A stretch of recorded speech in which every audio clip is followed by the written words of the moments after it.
William Wyatt, BBC Essex. A new memorial marking the spot where Saxon treasures were discovered in Southend has been described as not fit for the king, whose burial chamber was unearthed there. The discovery of King Saebert's burial chamber at Priory Crescent in 2003 has been described as one of the most important historical discoveries in Britain.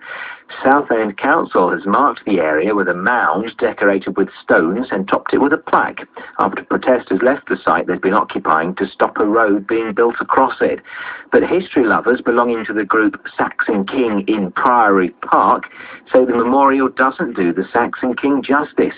Tim Gillett has been to examine the grassy knoll of Priory Crescent. It's some time since the tree houses were here, the cabin where they all went during the day, and even rumours of a tunnel were here. It's been returned almost to its natural habitat, but marking the spot where the Saxon King's treasures were discovered and then excavated is a mound. A grassy knoll has been put on the spot, and towards the top of the mound are arranged some grey bricks in a pattern, square around the round mound. And then right on top is a square plaque which says Prittlewell Prince, excavated 2003. So Mark Sharp from SKIPP, are you pleased with this mound, this grassy knoll the council has placed here in remembrance of the king?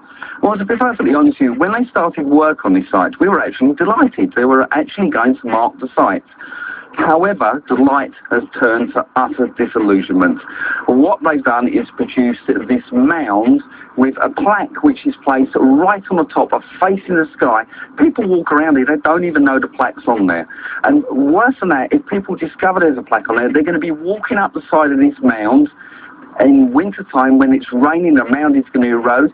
What about the grey stones on the way around the plaque? What they actually are paving blocks that are left over from the Cuckoo Corner road development just a few hundred yards down the road. They planted them around, and as you can see, they're already growing over and grassing over. In a few months' time, you won't even be able to see them. And from our point of view, this is almost sacred ground. Underneath here is the site of a Saxon king burial. King Saebert was one of the most important kings in English history.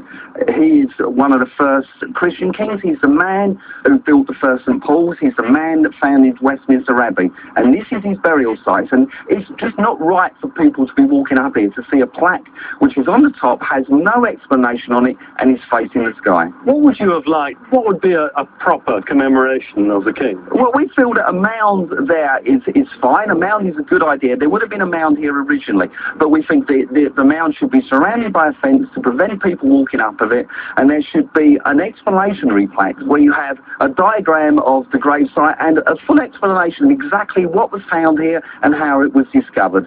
Now that it's finished, we're utterly disillusioned, complete despondency. You say it's finished, but is it too late? I mean, could some of those recommendations you've come up with still happen?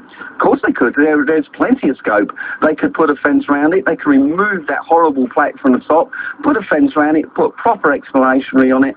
The king deserves much more. The National Trust, English Heritage, the archaeologists agree this is as important as Sutton Hoo, probably more important because of who he is. But surely you must be happy that the council is planning to have a museum containing the king's artefacts on the seafront. No, actually, we completely disagree with this plan. The Southend Council plan for a seafront museum is ludicrous. It's a £50 million plus design to put on a cliff slip area which is completely unstable. They're never going to get the money for it.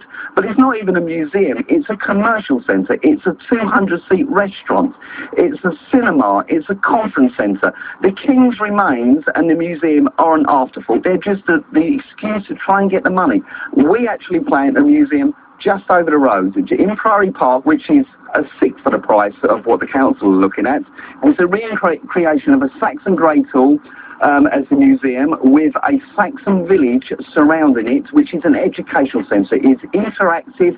It's what kids want. We've done research trips around the country to places like Kentwell Hall, Sutton Hoo, the London Museum. All the experts say the glass cases are old hat. Kids are not interested in it. They want interactive, and that's what we plan, an interactive museum in a Saxon style, surrounded by palisade wall, just feet from where the king was buried. So have you seen this mound, this memorial to that Saxon king that's been described there from SKIPP, Saxon King in Priory Park group, as totally unfit as a memorial to this major find?